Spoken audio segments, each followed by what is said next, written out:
game on the whole, Clive. We had 11 shots on target last night, which is remarkable when you think about the quality of the opposition we were up against. There was a part of me watching it back this morning that feels like we should have got a fourth. And I know that's me being greedy. We've just beaten Real Madrid by 3 goals to 0, and I should be buzzing, and I am buzzing. But there was a part of me that looked at it and thought, if only we'd nicked one more. Am I just being greedy? Yeah, I think you are, mate. You've had your fillet steak. Now you want your scallops as well, right? So I think it's it's silly. No, when you see the double save and the clearance of the line, you hope for one more.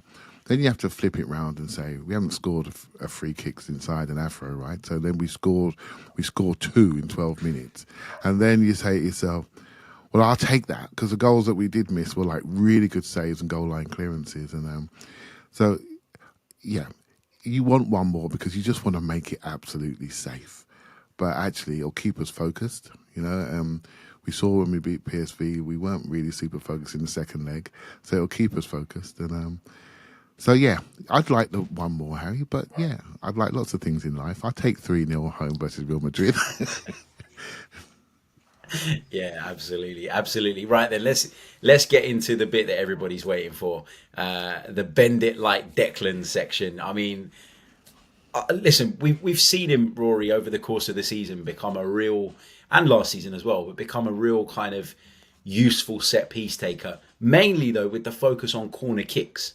We've seen him deliver crosses from deeper areas and stuff, but I didn't for a second think that Declan Rice was going to put one, let alone two, into the back of the net the way he did on the night. Just sensational. The first question I'll ask you, and I'll put it to Clive, and then we'll kind of analyse them a little bit. Which one was better for you? Because this has been an interesting debate this morning.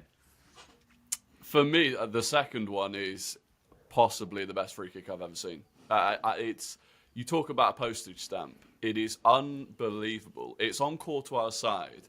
He gets nowhere near it, and it's the pace on it. Every time I watch it back, you're watching it in real speed, but it's almost like it's sped up.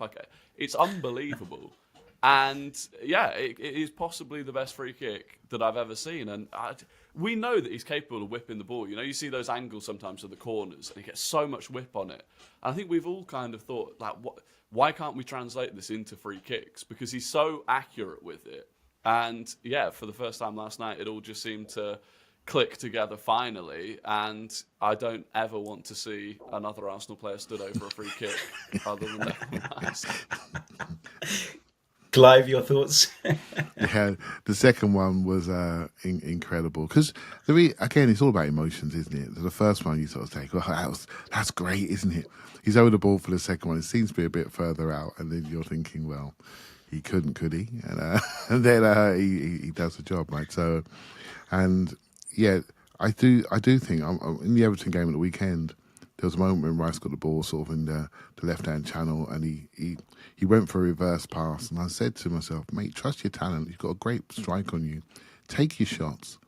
Just take your shots. And the point about shot accuracy last night was a real prevalent one for me.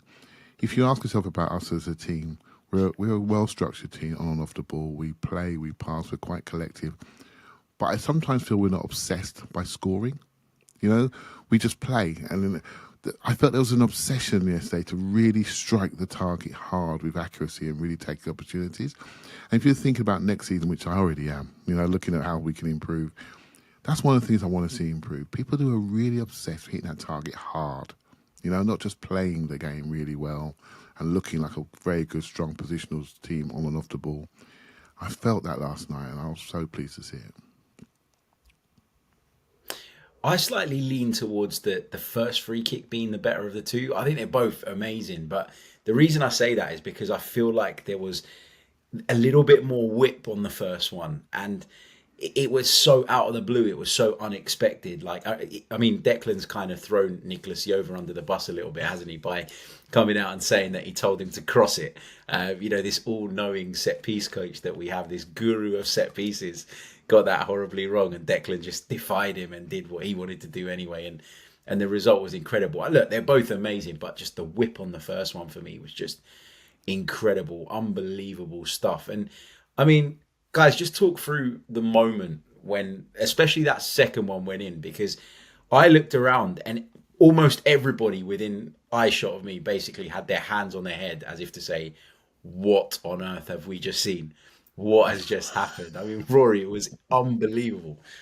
Yeah. I mean, I was my seat was up in the heavens, second from the back row, and it was just I can't really even remember the first part of the celebration. It was just absolute carnage. My shins and knees are battered and bruised this morning from trying not to go head first over the row in front of me. So I know it was good. And then afterwards there was kind of just a moment where everyone was just in complete shock. It was just like, what have we just witnessed? And then you look back and you're like, that's one of those moments that, 15, 20 years time, we'll still be talking about that moment and that goal. And yeah, it's a privilege to have even been there for it. Clive, how far did your jaw drop when the second one went in? Yeah, well, I have to apologise to a few people sitting near me because I squeezed their heads off, right? So, it was, it was incredible. I will say that it really was incredible, and it makes you think sometimes, where has this been? Where has this been? But just want to stay on the positive side of things. I just feel that we deserve that. I think the club really needed this game. They needed this game. We talk about where we were when Mikel joined, we were 10th, whatever, and what we've had to do to clean up the squad to get here. Then you played Bayern Munich, and the Bayern Munich game was really a marker for me because you looked at it and you thought to yourself, okay, they are good. They're rested. They're not going for the league. They're rested. We were going for league, remember? And we struggled in that Bayern Villa, Bayern week. We didn't quite have the energy to overcome it. And it was all a bit new. And we hit par, quarterfinals, take our 90 million quid and move on to next year, right? So, whereas this year I felt we're much wiser in the competition, and I feel we have a bit more confidence in who we are, and that's still to be grown, by the way. I think the next phase of Arsenal is an improvement in our mentality, So looking at them, looking at the game, I think the club needed this game as a marker to say this is what it feels like when the Real Madrid bus turns up and parks in your manor. This is what it feels like. And you have to stand with them and walk with them and warm up next to them and see how it feels. And can you still get your game out? And when we had a couple of slips in the first couple of minutes, I thought, they look a bit nervy.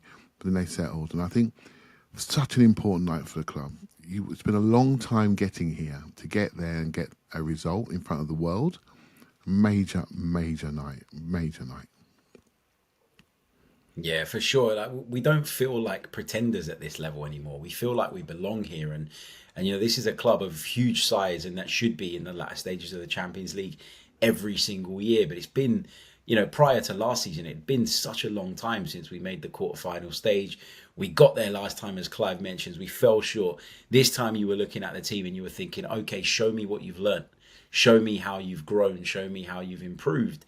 And, the task, you could argue, is even bigger against Real Madrid and the aura that they have. As great as that Bayern Munich side are, they're not Real Madrid. Nobody is Real Madrid. This is a side that are steeped in history and that beat most teams before they even come out of the tunnel. So to see Arsenal go out there and, as Clive says, really kind of play their game, find their own game was special. And to be fair to Clive, you'd said that on a previous podcast that we did together, that we had to be ourselves. Yeah. It was no good to sort of turning up there and sort of going into our shell. We had to be ourselves, and we did that. And so many players that, over the course of the season, you have looked at and wondered, what level they're at. Jakub Kiwior especially had that nervy bit at the beginning. But sometimes you need the rub of the green. You need, when you have that moment, to not be punished. And it's felt like all season, whenever we had those moments, we've unfortunately been on the wrong side of the outcome, and then that obviously impacts confidence even further. So just an unbelievable night. What did we make, and I'll start with you, Clive, on this, Bukayo Saka's performance, because I felt he grew into the game as it went on. The first 10, 15 minutes, I didn't feel he was that involved, but he grew into it. And to put in a display like that, having been out for so long and having played so little minutes since, it's remarkable. Yeah, I sort of misread his performance. I didn't realise that he got fouled for both the free kicks. And I thought he was just steady. And to be honest, I'm so nervous about his fitness. We can all see he's not at his sharpest, So he's choosing another way to do things. Rather than explode and really attack the man at top speed, he's going up more in a more considered way. and he's having gear changes, and slowing it down and then going, playing 1-2s. And so when you look at his game, what I like about him is he's getting the most out of what he has at this moment in time. I'm not trying to be the player he was when he got injured, because he was at the top of his game. He's not quite there now, but they all remember him, because he ripped them on that side, didn't he? And I think when you see the game again, which I did in the night, I thought, I misread Saka's performance. I thought he was unfit and rusty, and actually he did everything he actually could. And I think Harry, the influence he has over the opposition is marked, isn't it? Right, so he boosts all our lives. Right, we can't believe he's back out there again. And our whole attack game gets lifted, but I think he makes the other team really worried. His reputation is starting to travel now, and as will other players after this game. Everyone watched this. So Declan Rice, mate, oh my God, everyone watched it, and so yeah, fantastic performance from him. Rory, what did you make of Bukayo Saka? I mean, it'd been so much talk about whether or not he was going to be ready to start this game. I think it was always going to be the case that even if at 75%, Bukayo Saka was going to be thrown into the arena, and he delivered. Yeah, as soon as it had kind of been leaked in Spain that David Alaba was going to be starting at left back, I liked that matchup instantly. And I think it almost took, like you said, Saka's first 15 minutes wasn't up to it. I think it took him a little bit of time to realise just how easily he could get by Alaba either way, and the respect Alaba was showing him, knowing that he couldn't keep up. It's very easy actually for us to get to the box when Saka picks the ball up on the halfway line, and Alaba just backtracks and backtracks and backtracks all the way into the box. And first half, I thought 2 of those balls that he flashed across the box. I think if you've got an elite striker there, they probably read that situation. And he gets a couple of assists. And then, second half wins both of the free kicks. For the second, was it first or second? One of them, he rolled Bellingham quite comfortably, carried it, and got clamped by Camavinga. That's a half-fit Bukayo Saka, and he outshone Mbappe, Vinny Jr., Rodrigo. And I think that is, probably the highest praise that you can give him. And going forwards, every fullback in the world will be scared going into a game against Saka, because he can go down on his right, he can come in on his left. He's just a ridiculously good player. He is indeed. Just on the Emirates Stadium, guys. I mean, when we first moved stadium, there was a lot of talk about, it not being the same as Highbury, and it took a bit of time for it to feel like home, and all the rest of it. All the natural problems that come with moving from an iconic ground like Highbury to a bowl of a stadium, right? Which is what the Emirates Stadium is. But Clive, it feels to me like since Mikel Arteta's come in particular, there's been a real emphasis on generating the type of atmosphere that we feel could help us, on making it feel more like home, in building that connection with the supporters. And no team has won at the Emirates in the Champions League since the start of last season. There's 9 clean sheets along the way there as well. How much credit does Mikel Arteta deserve for his part in that? Because, I mean, I find it wild that there are still Arsenal fans out there that are hypercritical of him, that when it comes to a night like last night, they want to give everybody else credit before they give it to him. But ultimately, so much of what we saw last night, the structure on the pitch, the atmosphere off the pitch, the connection that he's helped forge, that's all been so important. And he's been right at the centre of that. So on the stadium, how much of a difference is it making, and how much does Mikel deserve praise for that? Yeah, I mean, if those people want to see us play Bodo Glimt and carry a bag, they're quite happy for that. I'm happy to go and watch Real Madrid at home. Thank you very much. I think we forget how far that we've come. I do feel, that bit where it said in the ground, where it said "make it happen," and I think there was a rallying call, and you can see that message was sent to the players as well. You can see that, couldn't you? Take things, be accountable, make things happen. When we're on top, can we do something? Because against Bayern, we didn't do that. And I think the press conference before the game I thought was really positive, because he literally told the fans, "I need you in there," And I think you in that press conference, Harry. I need you in there, and I need you to be there for the warm up. And I thought, I'm going to get in there a bit earlier. So I got in there a bit earlier. The ground was packed in the concourses really early. And then I go out to watch the warm-up, and the lower tier is basically full up.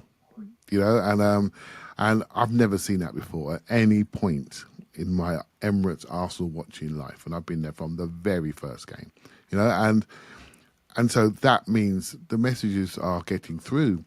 So for those people who are negative, which are always going to be, the people in that ground had listened to the manager and they had turned up and did their part, and I think the players responded. So the whole connection to the club, the players and the fans, it has wavered a bit this year, and when we haven't got our striker, it has wavered a little bit, and people question our ambition in the short term, and but it was back. It was back 100%. It was back for this game because there's a time to put your small grievances to one side and really support the team, and everyone did that.